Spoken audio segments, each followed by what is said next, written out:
Sungguh Tuhan, kami rindu hadirat Tuhan ada di antara kami. Bukan karena kami merasakan bulu kuduk kami berdiri ketika kami memuji Tuhan, ataukah ada hati kami terasa sesuatu. Tetapi kami merasakan hadirat Tuhan oleh karena kami tahu Tuhan adalah Allah yang hidup, Allah yang nyata, yang Kau tunjukkan kuasa-Mu di dalam kehidupan kami. Tuhan, hari ini kami mau datang kepada Engkau dalam segala keberadaan diri kami Tuhan, agar kami boleh melihat kuasa Tuhan yang memberikan kemenangan bagi kami di dalam kehidupan ini. Ketika kami berhasil di dalam kehidupan ini bukan oleh karena diri kami sendiri, tetapi oleh karena ada kuasa Tuhan yang bersama dengan kami, yang beserta dengan kami. Siapkan hati anak-anak-Mu ya Tuhan. Tolonglah hamba-Mu boleh menyampaikan bagian firman ini dengan penuh kesederhanaan, supaya setiap telinga yang mendengar, setiap pikiran yang merenungkannya, dan setiap hati yang menerimanya sungguh-sungguh memahami akan kebenaran firman-Mu. Allah Roh Kudus berbicara kepada setiap kami. Terima kasih Kristus Yesus. Terima kasih Allah hidup. Dalam nama-Mu yang kudus kami bersyukur dan kami berdoa. Amin. Silakan duduk saudara sekalian. Shalom. Kok masih lemes ya? Sudah sarapan belum? Sudah, ada yang belum ya. Shalom. Jam berapa kalian tidur semalam? Ya, mungkin ada yang tidurnya agak lambat ya, karena minggu ini atau Sabtu kemarin adalah buat sebagian kalian adalah Sabtu terakhir buat liburan. Benar bukan? Ya, saya sudah mulai melihat wajah-wajah ngantuk ya. Oke, semoga firman yang kita dengar hari ini boleh menjadi kekuatan buat teman-teman sekalian ya. Memang ini berbicara tentang kekuatan, strength in Christ, kekuatan di dalam Kristus Yesus. Teman-teman, pada bulan ini kita belajar dari kitab apa? Ada yang tahu? Ada yang tahu? Sudah ada di sini.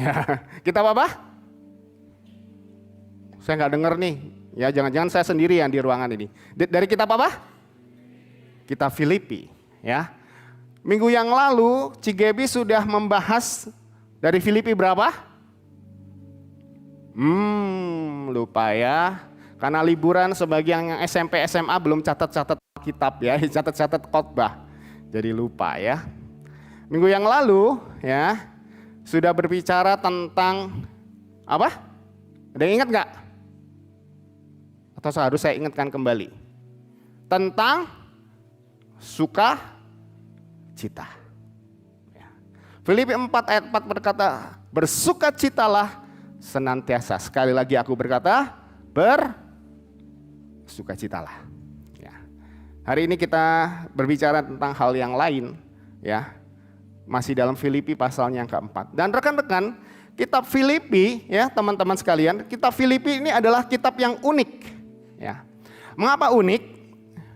Karena kitab ini ditulis dalam situasi, ya, suasana yang negatif. Tetapi suara yang disampaikan dalam kitab Filipi ini adalah pesan-pesan yang positif. Ya, ini bukan baterai ya, negatif positif ya. Teman-teman tahu siapa yang menulis kitab Filipi?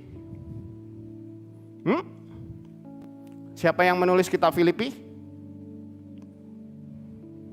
Nggak tahu. Yang SMP kelas 7, yang naik kelas 8.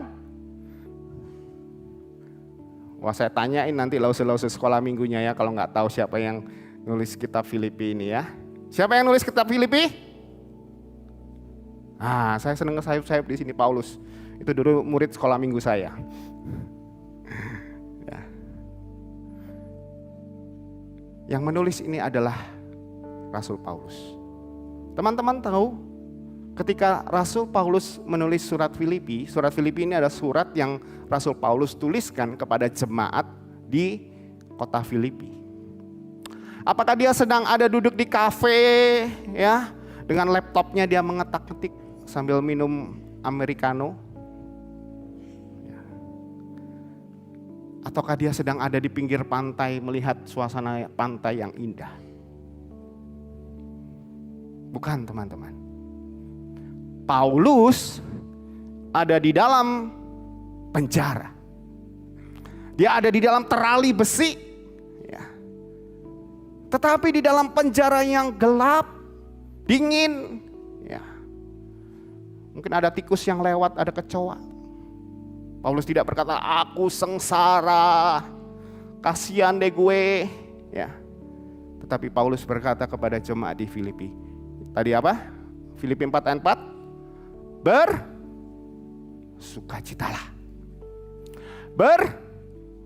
Bersukacitalah. Ya. Situasi negatif, tetapi pesan yang disampaikan positif. Kondisi yang tidak nyaman, tapi dia menyampaikan sesuatu berita yang luar biasa, sukacita. Dan hari ini kita belajar pesan berikutnya dari Rasul Paulus yang ada di dalam penjara. Teman-teman, mari kita baca sama-sama. Tadi sudah dibacakan oleh WL, ya. Kita baca sama-sama. Saya undang semua bangkit berdiri. Ya, kita mau membacakan firman Tuhan, kita sampaikan dengan rasa penuh hormat. Ya, kita baca 1, 2, 3.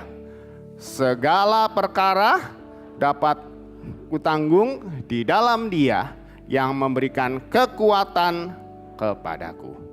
Filipi 4 ayat 13. Kita baca sekali lagi. Segala perkara dapat kutanggung di dalam Dia yang memberikan kekuatan kepadaku. Silakan duduk, teman-teman. Ini adalah Eric Liddell. Dia adalah seorang pelari dari Scotland. Ya. Yang luar biasa daripada Eric Liddell ini, ya, dia dari Scotland tapi lahirnya di Tiongkok. Kok bisa? Papanya adalah seorang misionari, ya, yang melayani di Tiongkok. Dan ketika dia sudah bertumbuh dewasa, dia dikirim kembali ke Inggris. Scotland itu di Inggris, ya. Dia kuliah di sana dan dia masuk tim lari. Ya. Wah, dia ikut lomba lari dan dia senang sekali berlari. Ya. Dan yang luar biasa, ya, pada tahun 1924, ini udah lama ya.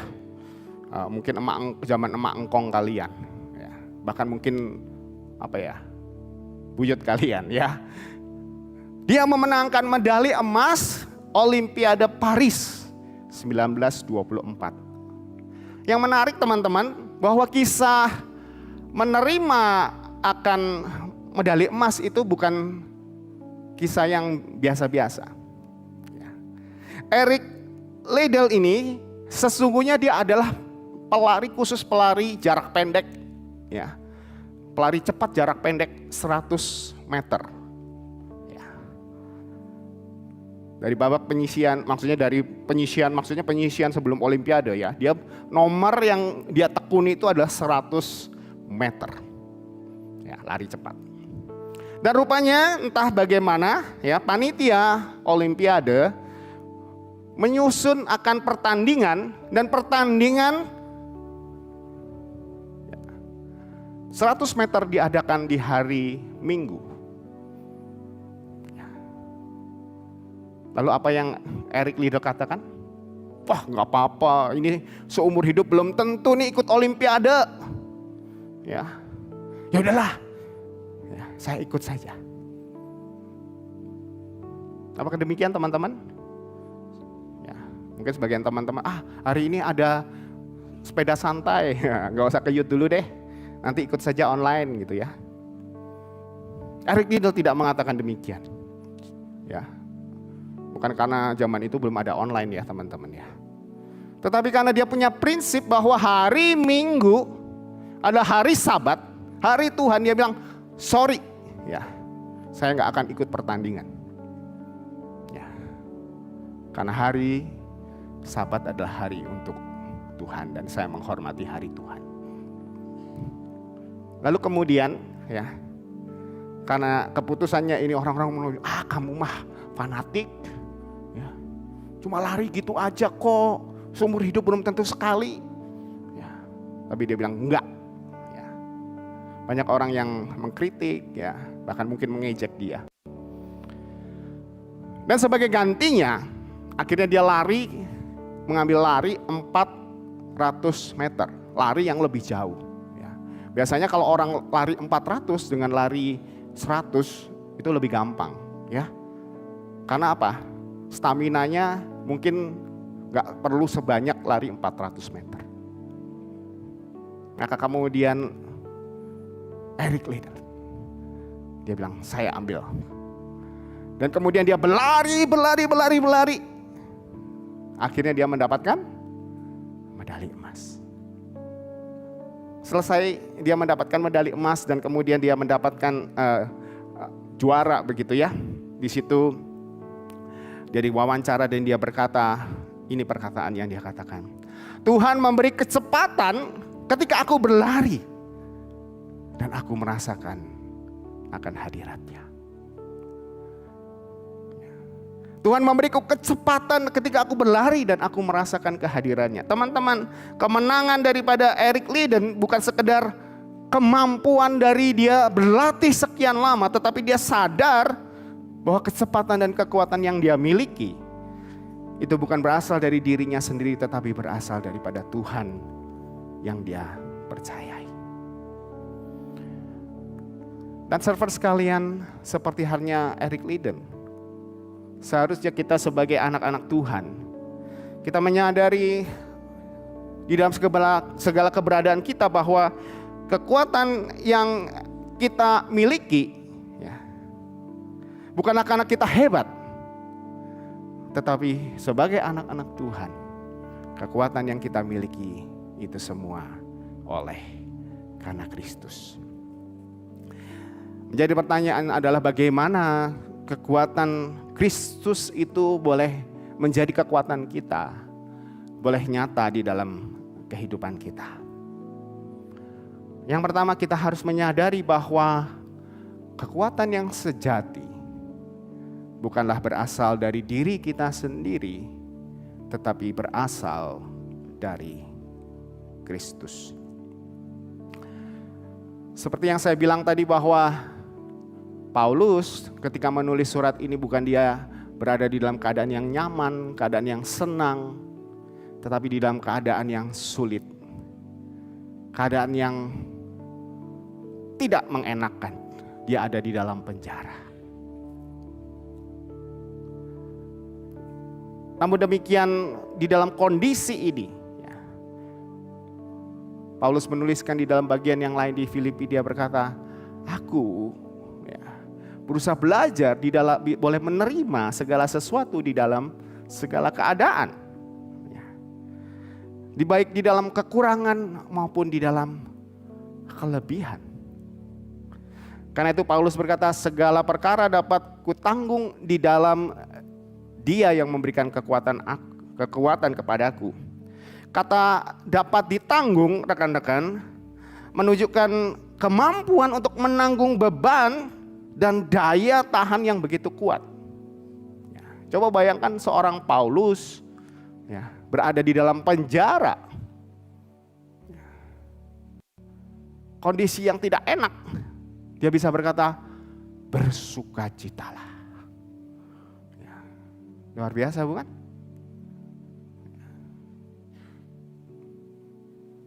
Coba kalau kalian terkunci di WC, kemudian gak bisa keluar, pasti sudah gedor-gedor pintu ya, tolong. Kecuali kalau ada HP di situ ya masih bisa nikmati mungkin ya. Kondisi yang tidak nyaman, tetapi Paulus bisa berkata, bersukacitalah, aku bisa tanggung ini semua. Ada satu kekuatan yang luar biasa yang menyebabkan Paulus bisa berkata demikian, dan dikatakan kekuatan itu ya oleh Paulus yang dia dapat tanggung itu adalah karena dia ada di dalam Dia yang memberikan kekuatan kepadaku. Ya.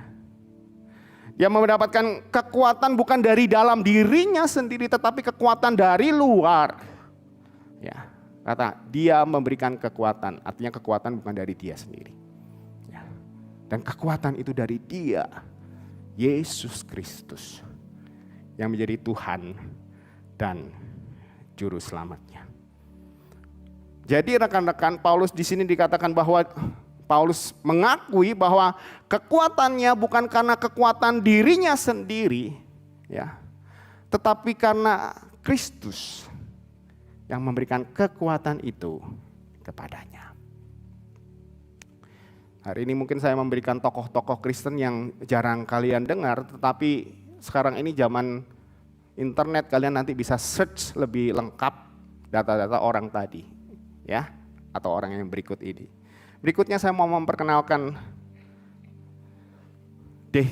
Dietrich Bonhoeffer. Lahir 1906, ya, meninggal 1945. Teman-teman mungkin bertanya, kenapa kok saya kasih nama orang-orang yang sudah meninggal? Ya, karena apa? Ya, karena track recordnya itu sudah jelas. Ya, sampai dengan masa dia meninggal, dia menunjukkan kesetiaannya kepada Tuhan.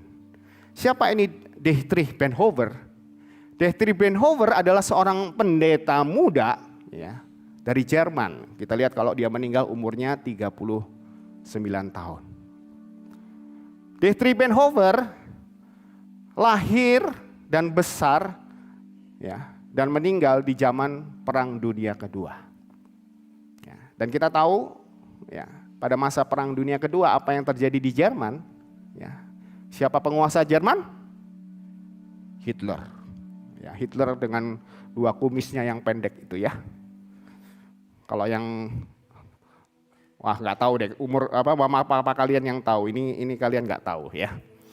Ada orang yang juga kumisnya kayak Hitler, ya. Jadi saya nggak cerita. Oh, kalian tahu nggak kenapa Hitler kumisnya begini, teman-teman? Ya. Sedikit ya intermezzo, ya. Dulu itu Hitler ketika dia itu sebelum Perang Dunia Kedua, dia tentara di Perang Dunia ke-1. Ya. Dulu itu kumisnya bukan begini, teman-teman. Kumisnya panjang. Kalian nanti kalau nonton film dokumenter boleh, ya. Ini sedikit di luar khotbah tapi cerita ke kalian supaya kalian nggak ngantuk. Ya. Nah, pada Perang Dunia Pertama itu, ya, Jerman perang dengan Inggris dengan sekutu-sekutunya. Mereka memulai tes perang dengan gas beracun. Maka salah satu alat yang harus dipakai adalah topeng masker anti racun. Zaman itu orang Eropa untuk menunjukkan kelaki-lakiannya harus punya kumis. Nah, teman-teman, masalahnya kalau kumis yang panjang, ya, pakai masker, maskernya bocor. Makanya dipotonglah kumisnya Hitler jadi dua itu. Ya. Ini pengetahuan ini, ya, umum, ya, jadi kalian tahu ceritanya. Kenapa Hitler kok kumisnya dua, bukan panjang? Karena dulu harus pakai masker gas. Kembali ke cerita. Kita tahu Hitler, ya, selama Perang Dunia II dia melakukan kekejaman yang luar biasa. Apa itu?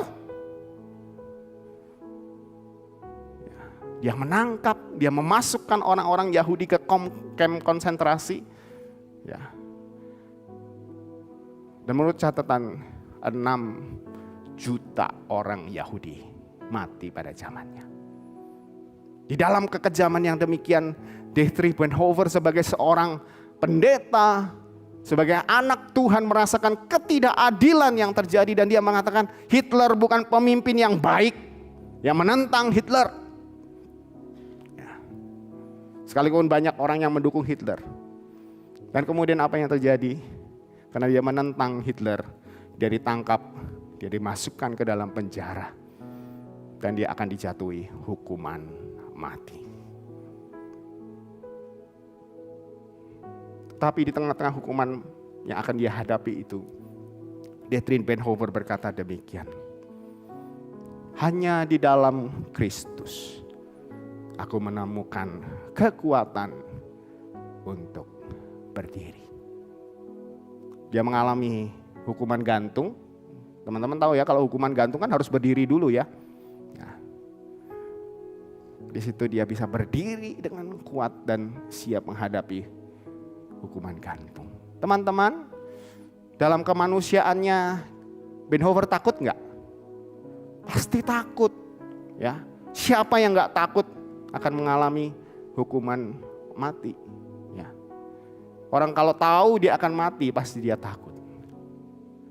Tetapi karena dia tahu dia memiliki Kristus yang sudah menyelamatkan dia, yang sudah membebaskan dia dari hukuman dosa, kematian pun tidak membuat dia merasa takut. Dan dia dengan berani menghadapi kematian itu. Bonhoeffer bukan orang berani, tetapi oleh karena kekuatan daripada Tuhan, dia mendapatkan keberanian. Teman-teman, kalian di masa remaja ini tentunya penuh dengan pergumulan. Di sini ada yang SMP, SMA, ada yang sudah kuliah, bahkan ada yang sudah bekerja. Kadang saya kalau khotbah di sini ada bingung ya, mana yang mau diduluin ya? Buat anak SMP nanti yang kuliah, khotbahnya begini bosen. Kalau saya khotbah buat anak yang kuliah bilang, yang SMP bilang, aduh, gak ngerti, ngantuk. Tapi saya coba untuk bisa memenuhi teman-teman sekalian. Di dalam masa remaja ini, ya, masa muda ini pastinya kalian, ya, yang dulunya nempel sama papa mama, ya, mulai pengen mandiri dan pingin punya teman. Benar bukan? Kalau dulu kemana-mana ngikut papa mama, sekarang diajak, yuk kita pergi. Enggak, saya mau pergi sama teman kita, sama teman saya. Namun, ketika kalian pingin punya teman, pengen bergaul dengan teman yang lebih banyak, bukan berarti itu gampang-gampang. Ya, gampang saja. Di tengah kelompok yang ada itu dari berbagai keluarga, ya, cara pendidikannya berbeda, kalian akan menghadapi teman-teman yang berbeda pula. Maka yang dulu di rumah, ya, diajari oleh papa mama, ngomong yang halus, ya, jangan kasar-kasar. Ketemu sama temennya, hei, ya, bahasa A yang belakangnya G, ya, sekarang G-nya diilangin supaya apa? Dan atau yang diganti R, tahu ya? Supaya kelihatannya keren, ya. Itu orang-orang aja ngomong kayak begitu. Bahkan ada hamba Tuhan yang pengen dekat dengan kalian ngomong hal yang sama. Selebritis yang katanya orang Kristen ngomong hal yang sama. Ini namanya peer pressure, ya, tekanan pergaulan. Teman kalian ajak, udahlah, ya, keren nih ngerokok. Ya. Oh sekarang mah enggak ya, ngerokok mah enggak sehat, sekarang mah vape. Bisa bikin bola-bola gitu, enggak tahu bola buat lingkaran-lingkaran katanya. Keren. Orang-orang keren semua pakai vape. Enggak ini kok, ini lebih sehat katanya. Padahal kalau menurut penelitian vape itu lebih berbahaya. Ya. Biar keren. Melakukan ini, melakukan itu. Wah.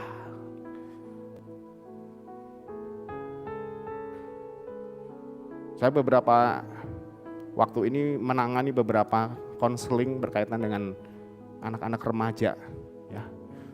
Saya kaget teman-teman, saya serem. Ya, beberapa teman-teman seumuran saya ceritakan ini kaget juga ya. Zaman kami dulu nggak gini loh. Ya, kalian kok bisa? Saya nggak bisa ceritakan detailnya. Tetapi kalian hidup di masa yang tidak mudah. Ya. Kalian menghadapi tekanan lingkungan yang mengajak kalian ikut ini, ya, melakukan ini itu. Bisakah kalian menghadapinya? Ya.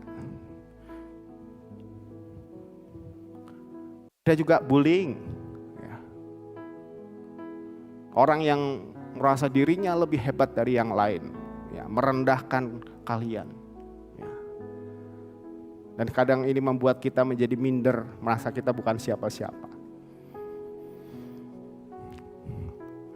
Tuntutan akademis. Ya. Dulu seingat saya belajar aljabar itu di SMA. Sekarang anak saya SMP sudah mulai belajar aljabar. Ya. Tuntutan akademis kalian, ya, itu makin tinggi. Ya. Dulu saya bilang, ya, saya belum jadi orang tua. Nanti kalau saya punya anak, ya, saya nggak akan tuntut anak saya untuk pelajarannya. Tetapi sekarang agak beda, teman-teman. Saya harus akui, ya. Kadang kalau ngelihat nilai anak saya kurang baik, nilai temennya baik, iri juga. Ya, dia bisa gitu kok, kamu nggak bisa. Ya. Kalian menghadapi situasi yang demikian, persaingan di sekolah-sekolah. Ya. Orang tua yang mungkin tidak mau ngerti, kalian harus les sana, les sini. Ya. Krisis identitas. Masa-masa remaja, kalian mulai belajar melepaskan diri dari orang tua, tetapi kalian sendiri belum bisa lepas dari orang tua. Dan kalian mulai mencari, siapakah aku sesungguhnya di dunia ini? Ya, kenapa Tuhan ciptakan aku? Ya. Dan ini menyebabkan banyak pertanyaan di antara kalian. Menghadapi peer pressure, bullying, tuntutan akademis, dan krisis identitas. Jadi pertanyaan adalah, bagaimana kalian menghadapinya? Apakah kalian menghadapinya dengan kemampuan sendiri? Atau kalian datang kepada Tuhan, berdoa kepada Tuhan? Datang kepada papa mama tolong aku. Ya, doakan aku. Adakah engkau mengandalkan Tuhan dalam kehidupan kalian? Adakah engkau datang ke mentor-mentor kalian, kokok cici tolong saya, karena saya memerlukan bimbingan di dalam kehidupan ini. Kehidupan tidak akan pernah mudah, teman-teman. Kalau kita akan mengandalkan diri sendiri, bisa jadi kita menjadi frustasi. Atau kalaupun kita berhasil, kita menjadi sombong, dan satu waktu orang sombong adalah orang yang paling mudah untuk jatuh. Tetapi ketika kita datang kepada Tuhan, memohon Tuhan yang menjadi kekuatan, kita akan merasakan kuasa yang lain terjadi di dalam kehidupan kita. Rekan-rekan sekalian, tidak saja kekuatan di dalam Tuhan mengingatkan kita bahwa itu adalah kekuatan yang sejati, tetapi kekuatan di dalam Yesus juga merupakan kekuatan yang membebaskan kita untuk hidup penuh tujuan. Hidup kita bukan sekedar hidup yang kita lalui, tetapi hidup kita penuh dengan tujuan. Teman-teman, ayat ini mengatakan segala perkara dapat kutanggung di dalam Dia. Segala perkara. Seringkali ayat ini disalahartikan menjadi segala sesuatu itu bisa kita atasi, kita akan menjadi orang yang berhasil, ya. Kesulitan akan hilang. Ya. Dan kita akan menjadi orang yang sukses, kaya, terkenal. Ya.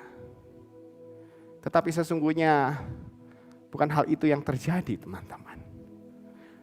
Paulus ketika mengatakan segala perkara dapat kutanggung di dalam Dia, tidak tiba-tiba dia lepas dari penjara, dia bisa keluar dari penjara walaupun dia pernah mengalaminya. Ya. Dia tetap di dalam penjara ketika dia menulis surat kepada jemaat di Filipi sampai akhirnya dia harus mati menjadi martir.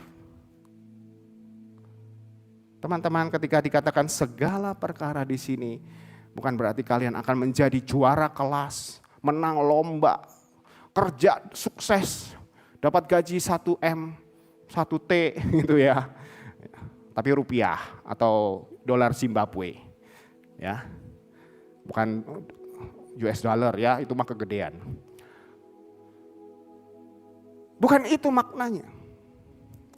Seperti saya katakan tadi, Paulus pernah mengalami keberhasilan, mengalami kegagalan, tetapi dalam keberhasilan, kegagalan, kesulitan, ya, kelepasan, dia bisa melewati itu semua karena dia tahu ada Tuhan yang menolong dia. Sebenarnya ayat ini, teman-teman sekalian, ingin mengajak kepada kita ketika berkata segala perkara dapat kutanggung di dalam Dia. Kita dapat bertahan ya, di dalam segala keadaan. Walaupun itu sulit. Ketika kita tahu itu adalah Tuhan yang kehendaki. Ketika Tuhan memberikan tujuan hidup kepada kita dan kita mengetahuinya. Kesulitan apapun dapat kita hadapi karena kita tahu Tuhan bersama dengan kita. Di dalam terjemahan yang lain, ya, di dalam terjemahan bahasa Indonesia masa kini, ayat ini diterjemahkan sebagai berikut, teman-teman. Dengan kuasa yang diberikan Kristus kepada saya mempunyai kekuatan untuk menghadapi segala rupa keadaan. Jadi sesungguhnya ayat ini ingin mengajak kita bahwa dalam segala situasi hidup kita, entah itu senang, entah itu sedih, entah itu berhasil, entah itu gagal, kita dapat menghadapi itu semua oleh karena ada Kristus di dalam kita. Teman-teman, saya nggak tahu ada yang tahu nggak ini, Nick Vujicic, ya. Ini namanya agak susah ya. Dia kalau nggak salah dari Australia. Dia lahir tanpa tangan dan tanpa kaki. Kakinya ada pendek kecil ya. Sebagai anak yang lahir dengan kondisi demikian, Nick bertanya-tanya, kenapa saya dilahirkan di dalam dunia ini? Kenapa saya harus lahir? Dia lihat teman-temannya punya organ tubuh yang lengkap. Ketika teman-temannya mau nulis gampang sekali dengan tangan, dia harus pakai dengan kakinya yang kecil. Dia frustasi. Menginjak masa remaja, dia juga berpikir teman-temannya sudah bergaul sana sini. Dia untuk pergi ke tempat lain, dia harus berjuang dengan begitu sulitnya. Ada kisah bahwa waktu dia remaja, dia naik skateboard ya. Skateboard bukan berdiri tapi terlentang karena kakinya kecil. Dengan kaki kecilnya dia dorong skateboardnya. Dia sempat berpikir untuk bunuh diri. Buat apa saya tinggal? Buat apa saya hidup? Gak ada masa depannya. Tetapi satu waktu dia berjumpa dengan Tuhan. Dan itu mengubah kehidupannya. Nick menjadi pribadi yang berbeda. Dia berkata demikian, saya tidak butuh tangan untuk memeluk orang karena Allah memberi saya hati untuk mencintai. Dia bukan menjadi pribadi yang minder karena keterbatasannya, tetapi di dalam keterbatasannya dia menunjukkan kuasa Tuhan yang luar biasa. Kalau teman-teman cari videonya, ada satu waktu dia bisa main drum dia. Duk cak dengan kakinya yang kecil. Ya. Saya aja nggak bisa main drum ya. Duk gitu ya, duk gitu ya. Suaranya nggak karu-karuan. Dia bisa. Dan lihat teman-teman, ya. Akhirnya dia menikah, punya anak. Istrinya cantik nggak? Hah? Cantik nggak? Cantik. Ya. Belum tentu kalian bisa cari istri secantik ini. Ya. Kenapa Nick bisa menghadapi ini semua? Karena dia mendapatkan kekuatan di dalam Tuhan. Ketika dia tidak memiliki kekuatan dalam Tuhan, hidupnya terasa sia-sia. Buat apa aku hidup? Tetapi dia bertemu Tuhan dan Tuhan memberikan kepada dia tujuan hidupnya. Memuliakan Tuhan di tengah-tengah keterbatasannya. Teman-teman kalian hidup lengkap ya? Lahir lengkap kan? Tuhan beri tangan yang lengkap, kaki yang lengkap, mata yang lengkap. Kalian bisa sekolah. Masa nggak bisa lebih dari Nick? Ya. Nah teman-teman sekalian, di masa remaja ini, di masa youth ini adalah masa di mana kalian mencari jati diri dan mencari apa yang menjadi maksud Tuhan di dalam kehidupan kalian. Ketahuilah bahwa Tuhan tidak mencari orang yang kuat. Tuhan tidak mencari orang yang hebat, mencari orang yang pintar, punya banyak skill. Tetapi Tuhan mencari orang yang mau bergantung kepadanya. Di dalam pencarian kalian untuk tujuan hidup kalian, ya, adakah kalian bertanya kepada Allah yang menciptakan kalian? Ya, apa yang menjadi maksud Tuhan merancang kalian, menempatkan kalian di dunia ini? Karena itu yuk, tiap hari kita bangun pagi berdoa, bukan pegang HP, scrolling, ya, melihat kehidupan orang lain, ya, lihatlah kehidupan kalian sendiri. Tanyakan pada Tuhan, Tuhan apa yang Tuhan ingin aku kerjakan hari ini? Ya. Baca dan renungkan minimal 1 ayat tiap hari, karena segala kehendak Tuhan ada di dalam firman-Nya. Ya. Daripada kamu lihat postingan IG-nya orang lain yang kadang kamu juga nggak tahu hidupnya gimana. Ya. Belum tentu hidupnya seindah yang dia posting. Tetapi firman ini sudah terbukti 2000 tahun. Bahkan lebih ya dari sejak penulisannya. Bacalah, renungkan, kalau bisa hafalkan. Ya. Ayat-ayat pendek, segala perkara dapat kutanggung di dalam Dia. Bersukacitalah senantiasa. Sekali lagi aku berkata, bersukacitalah. Ketika kalian sedih, oh jadi ingat ya. Minggu lalu Cigebi bilang bersukacitalah, aku mau bersukacita. Kalian merasa down, lemah. Karena ada ayat di dalam otak kalian. Segala perkara dapat kutanggung dalam Dia. Gimana ayat itu mau keluar kalau kalian gak hafalkan? Ambil 1 ayat, hafalkan. Ya. Kedua, temukan komunitas. Gak sekedar komunitas, tetapi komunitas yang sehat. Ya. Komunitas yang saling membangun. Ya. Jika anugerah ya, menyediakan Wave Youth Ministry sebagai tempat buat kalian boleh berkomunitas. Kalau pulang daripada kebaktian ini jangan langsung pulang. Ada komsel-komsel yang tersedia bagi kalian. Ya.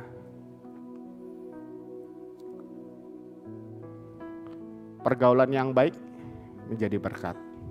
Pergaulan yang buruk merusakkan. Ya. Ingatlah itu. Cari komunitas yang baik. Cari mentor rohani. Kalian punya koko cici yang setia di sini menemani kalian. Ya. Koko cici Pikom, ya. Cigebi sebagai pembina di sini, ya. Saya dulu lause kalian di sekolah minggu, ada lause-lause sekolah minggu yang lain. Datanglah kepada mereka jika kalian bergumul. Ya. Bertanyalah. Bukan karena mereka lebih pintar dari kalian, tetapi mereka lebih punya pengalaman daripada kalian. Ya.